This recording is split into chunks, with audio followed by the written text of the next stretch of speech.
Tong. Apa? Bagaimana Anda menghadapi serbuan jajanan-jajanan seperti ini? Kemasan-kemasan. Anda kan harus menjaga keluarga Anda. Begini ya. Pak Denny, sebelum saya bicara masalah saya menjaga keluarga, itu tugas saya memang. Tapi saya ingin mengingatkan pada teman-teman. Apa yang mau diingetin? Enggak, nanti kalau saya pengen ingetin, sekarang belum. Saya ingin bicara masalah makanan. Iya. Kita fokus dulu deh. Apa makanan? Definisi makanan adalah segala sesuatu yang bisa dimakan. Itu disebut makanan. Makanan. Jadi kalau tidak bisa dimakan, tidak disebut makanan. Iya. Karena yang namanya makanan adalah sesuatu yang bisa dimakan. Berarti kalau pisang goreng jatuh bukan makanan dong? Bisa itu dimakan kalau mau. Bisa, kita ngomong bisa, bukan pantas atau tidak, tapi bisa. Bisa. Jadi itu disebut makanan. Sebelum ini jauh. Udah jatuh, lindas truk, bisa dimakan. Injek-injek orang. Saya pernah coba. Orang. Pernah bisa dimakan. Gak percaya? Nasi tumpeng tumpah di tol. Bisa dimakan. Karena berarti kan kalau seperti itu segala sesuatu yang masuk ke dalam perut kita. Nah ini beda. Bedanya masuk ke dalam perut itu tidak selalu dimakan. Diminum juga bisa. Itu bukan makanan tapi minuman. Minuman adalah segala sesuatu yang bisa diminum. Kalau tidak bisa diminum bukan disebut minuman. Iya. Cendol minuman bukan? Cendol itu adalah makanan. Yang diminum adalah airnya. Kenapa orang? Ayo minum cendol. Kenarin gitu. Salah. Es cendol. Esnya itu kalau sudah cair diminum. Es kalau belum cair tidak bisa diminum, tapi dimakan. Di mana? Esnya di mana? Iya. Esnya di mana? Di mana dicampur biar cair baru diminum. Belum pernah digebukin rame-rame. Bisa itu juga bisa. Bisa dari mana orang gebukin? Lah iya digebukin rame-rame bisa juga. Nah, karena bedanya makan dan minum apa? Makan dan minum. Bedanya makan dan minum apa? Ini yang ingin saya tanyakan pada Anda tadi. Saya yakin Anda bingung menjawab, makanya saya tidak tega sebenarnya. Bedanya makan, kalau lapar saya makan, kalau haus saya minum. Inilah orang yang tidak beriman. Karena itu tidak berlaku pada saat puasa. Kalau puasa Anda lapar terus makan? Kalau beda lagi niatnya. Makanya jangan asal jawab. Saya tahu, Cak. Interupsi. Kalau saya nggak tanya pada Anda, saya tanya pada Anda. Ayah lagi ada tamu ya. Pak. Iya, lanjutkan. Bedanya makan dan minum. Makan adalah memasukkan makanan ke dalam tubuh. Minum memasukkan minuman ke dalam tubuh. Iya. Apa yang dimaksud makanan tadi sudah saya jelaskan. Apa yang dimaksud minuman sudah saya jelaskan. Iya. Itu baru dasar. Belum beranjak pada mana yang sehat atau tidak. Jauh, masih jauh. Ini masih jauh belum ke situ. Berapa hari lagi kira-kira? Lama kan nih? Anda jangan mengidentikan jauh dengan lama. Tidak ada korelasinya sebenarnya. Wah itu jadi jauh tidak selalu lama dan dekat tidak selalu cepat. Nah, contohnya? Banyak. Saking banyaknya saya kira nggak perlu disebutkan. Saya lanjutkan boleh? Boleh. Kalau saya tidak mau? Hah? Anda kan yang nawarin, Anda mau lanjutkan, terserah. Oke, tadi paham ya, makanan, minuman paham. Sekarang kita beranjak kepada apakah makanan sehat? Sebenarnya menentukan makanan sehat atau tidak itu sebelum ke sana. Makanan yang pantas dan boleh atau tidak itu yang membatasi apa sih? Bukan cara makan, bukan kemampuan kita, tapi akhlak kita. Ada sekarang orang bukan hanya makan nasi dan lauknya, sayur, buah, enggak. Ada istilah orang yang bisa makan semen, tadi disebutkan, makan aspal, makan besi. Tapi itu orang tidak berakhlak. Istilahnya itu bisa dimakan. Dalam arti bisa buat mengisi perut mereka dengan cara yang lain. Tapi itu nggak bener. Itu jangan ditiru, ya, Komeng. Itu korupsi namanya. Nah, bisa disebut itu. Korupsi. Saya tidak mau menyebut. Lu kenapa jadi Komeng? Hah? Emang gue pasti ke situ apa? Ya kan namanya juga teman mengingatkan. Ini saya mau mengingatkan. Jadi saya kembali contoh nih ya. Orang tua. Ini yang penting nih masalah makanan ini kita sebenarnya ini peran orang tua luar biasa buat anak. Hati-hati. Ini harus kita perhatikan makanan anak. Karena yang mengajari anak makan itu pertama kali adalah orang tua. Jadi saya ini contohnya, saya perhatian banget dengan anak saya untuk menjaga kesehatan dia soal makanan ya. Sampai sekarang anak saya yang SD itu, bahkan kakaknya SMP, dua-duanya tidak pernah beli jajan pedagang yang lewat depan rumah.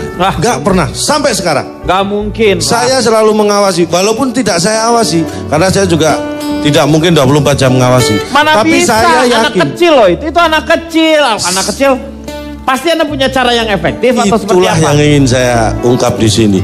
Walaupun saya tidak mengawasi anak saya jamin tidak pernah beli jajan yang pedagang lewat depan rumah. Jadi gimana caranya? Satu caranya, Gimana? rumah saya hadapkan belakang.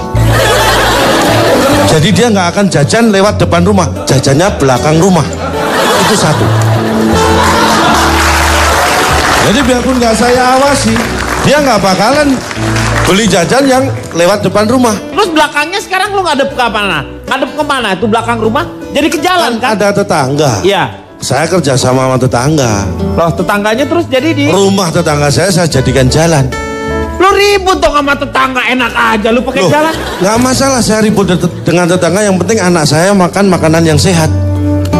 Itu orang tua yang benar. Orang tua yang benar dari mana? Lu Rela berkorban demi anak sehat. Tetangga lu usir dulu bikin jalan lu. Alah. Loh, saya nggak ngusir Pak. Kalau rumah mereka saya bikin jalan, silakan mereka tidur situ, nggak apa-apa. Masa orang tidur di jalan? Nah kalau mereka nggak mau silakan pindah, tapi saya nggak ngusir. Ini ngomong di rumah ya, di sekolah pun saya begitu. Di sekolah gimana caranya? Akan saya tidak bisa membuat sekolah menghadap ke belakang karena sekolah kan bukan punya saya. Iya. Nah. Aduh, lu mau ngapain? Lu mau pindahin mukanya sekolah? Nah, kan saya nggak mungkin. Mendingan gini aja ya. Lu pernah nggak berpikir ya, Cak ya? Maaf ya ini ya. Ya silakan. Muka lu dikebelakangin bisa nggak tuh? Lu batak tuh. Di Haji siapa tuh namanya? Ini, Gopli. Anda jangan buang energi yang nggak perlu. Saya pernah coba. Muka saya hadapkan belakang. Anda tahu hasilnya? Apa yang terjadi? Badan saya ngadep ke belakang juga. Itu namanya balik. Gila lah. Kacau. Pak Denny emosi sekali. Bukan emosi ini sih. Saya mah baik-baik sama dia. Apa-apa. Lu lihat dong ngomongnya. Pak Denny tadi di awal acara interupsi nih saya Pak. Katanya akan melayani semua panelis dengan sama tanpa emosi Pak. Ini aku nggak emosi, tenang. Lu mau nggak lu pala lu dikebelakangin gitu? Nah, cocok deh itu Pak. Iya, betul. Puterin, lepas deh kita nonton. Coba. Kacau. Bisa lanjutkan. Bisa. Di sekolah juga gitu. Saya ajarkan anak untuk teliti sebelum membeli. Dari mana caranya? Nih. Jadi anak saya ajarin, kalau kamu di sekolah mau jajan cilok misalnya, kamu harus tahu cilok itu terbuat dari bahan apa, bagaimana cara membuatnya, siapa yang menjual dan membuatnya. Anak saya lakukan itu. Lihat penjualnya siapa, dia selidiki, rumahnya mana, dia ikuti. Kapan belanja ke pasar, apa yang dibeli buat bahan, bagaimana memproses. Mati. Kagak jajan ngikutin Kang Cilok aja Pak. Anak saya akhirnya sehat Pak.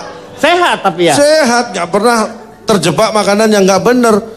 Tapi kan ada efeknya itu. Iya ada efeknya. Efeknya apa? Gak naik kelas, kan dia ngikuti pedagang terus gak pernah masuk.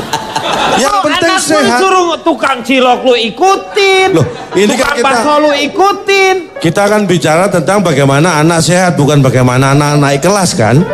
Itu nanti kita selesaikan di solusi yang lain kalau masalah naik kelas. Cara paling efektif ya, untuk tahu bahan itu, makanan itu ada campuran yang nggak bener, ada pengawet atau tidak, ada satu cara yang praktis.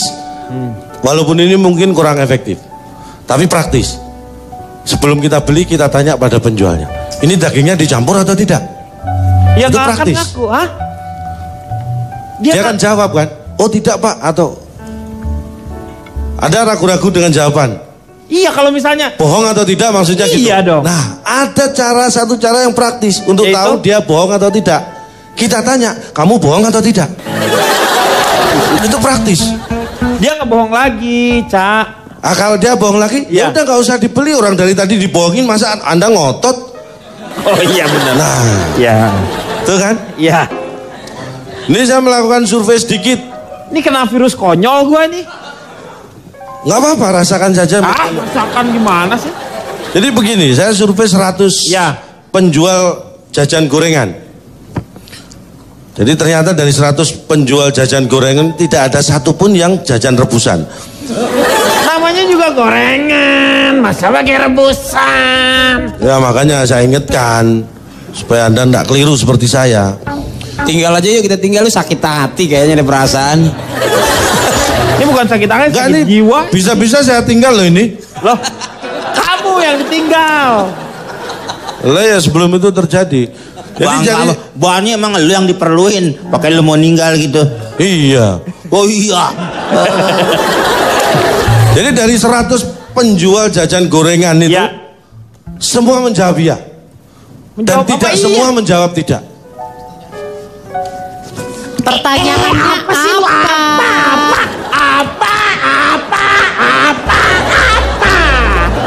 Pak Denny, interupsi, Pak Denny. Notulen aja Pak, notulen Pak, udah notulen Pak. Pak Denny jangan terpancing begitu dong Pak. Dia kan menjelaskan sesungguhnya Pak apa yang terjadi kronologisnya. Lu ngerti nggak? Lu ngerti nggak? Sama aja lo. Interupsi Pak Denny. Ya. Ini mungkin bisa dibantu oleh akademisi. Ini saya duga, coba kita mesti selidiki jajanan dia pas masih kecil. Saya duga orang ini mabok micin nih Pak kayaknya nih Pak. Iya kayaknya nih. Ini mesti diteliti dan ditelaah Bapak pas kecil tuh makan apa nih, kayaknya salah jajan nih Pak. Kebanyakan makan celeng bunting kayaknya nih. Silakan, coba saya mau tanya, bagaimana nih Pak, supaya survei saya belum selesai. surveinya? Oh, belum selesai. Belum selesai, baru saya 100 orang 100 orang apa? 100 orang jual jajan gorengan. Iya. Jadi semuanya 50 orang kan saya tanya. Kan jadi 100 penjual jajan gorengan ini semuanya 50 orang saya tanya. Berapa kali? Tadi katanya 100. Bapak tadi bilang cepek bukan gocap. Ini nggak sabar. Memang semua jual gorengan ini gini loh. 50 orang itu jualannya pagi. Kan saya tanya yang pagi dulu. Yang 50 sore. Saya nggak bisa tanya bareng. Jualannya pagi sama sore. Ini dia teori himpunan dia tuh teori himpunan ya. Diagram Venn. Saya pertanyaan pertama saya tanya nih. Ya. Berapa kali goreng Anda lakukan untuk ganti minyak goreng? Ini penting. Jadi 50 orang tuh menjawab 3 hari sekali ganti. Hah? Minyak gorengnya 3 hari sekali? Ini jawaban mereka. 49 menjawab 3 kali sehari nggak ganti. Dan 1 orang sebelum dibuat untuk goreng, minyak gorengnya sudah diganti. Ini ada 1. Ternyata dia jual minyak goreng, bukan jual gorengan. Jadi dagangannya itu Lu ngapain habis, kan lu katanya 50-nya tukang gorengan. Kenapa ada tukang minyak? Apa? Ini, Lu pikir nyamar? Makanya saya survei. Kalau nggak ketahuan ini orang satu ternyata jual minyak goreng. Akhirnya saya coret. Anda bukan jual gorengan, nggak masuk survei. Nyamar mungkin dia pas dibuka Pak Wiranto. Lagi nyamar. Akhirnya ada 99 orang. Karena ternyata yang satu kan bukan jual gorengan tapi jual minyak goreng. Terus saya tanya, Setelah nanya berapa kali lu baru ketahuan itu tukang goreng. Gue bener-bener dah. ya Cuma bener. makanya goblok bener dia nggak tahu orang yang Lu saya yang ngaco. Lu yang ngaco. yang saya survei orang jual gorengan kok dia yang jual minyak goreng kok ikut disurvei, kan berarti dia nggak ngerti. Lu yang surveinya nih gini ya. Nih ini sampaikan yang baik-baik kepada kami. Itu maksudnya yang tukang gorengan. Lu gak usah ceritain ke kita. Itu udah nasib lu aja gitu. Kenapa diceritain ke kita? Ya. Oke enggak? Oke sih. Ya. Ya, lanjut. Terus akhirnya tinggal 99 saya tanya alasannya kenapa ganti, ya kan? 64 menjawab karena kotor, 35 menjawab karena basah. Karena saya tanya kenapa ganti baju ini bukan ganti minyak goreng. Terus masalah ganti minyak goreng, bagaimana hasilnya setelah Anda? Udah dong Pak. Bapak masih nanya. Belum sih Pak, nih kasihan Pak. Gitaris saya lihat, gitaris ini mata belok sampai sipit begini gara-gara calon dong ini. Kenapa sih Meng orang dia penjelasannya pakai ya Allah ya Allah. Begini amat. Intinya sebenarnya makanan sehat tuh apa sih, Cak? Makanan sehat adalah makanan yang dibuat dari bahan yang sehat, diproses dengan cara yang benar dan sehat, disajikan dengan cara benar dan sehat, dan sampai dikonsumsi masih tetap dalam keadaan baik dan sehat. Iya, itu sebenarnya harapannya. Tapi bayangkan nggak kalau misalnya orang hidup selalu steril, tidak menerima yang namanya, jadi tubuhnya sendiri tidak terlatih.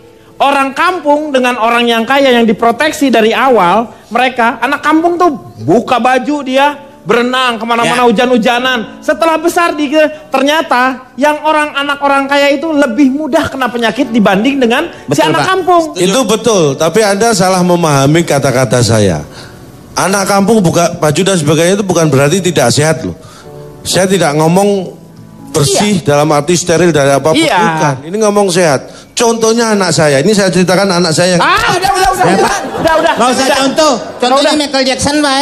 Michael Jackson. Kamu bawa mandi pakai yang namanya. Udah meninggal duluan, Pak ya. Iya. Kita yang biasa makan sampah berdua sehat-sehat aja.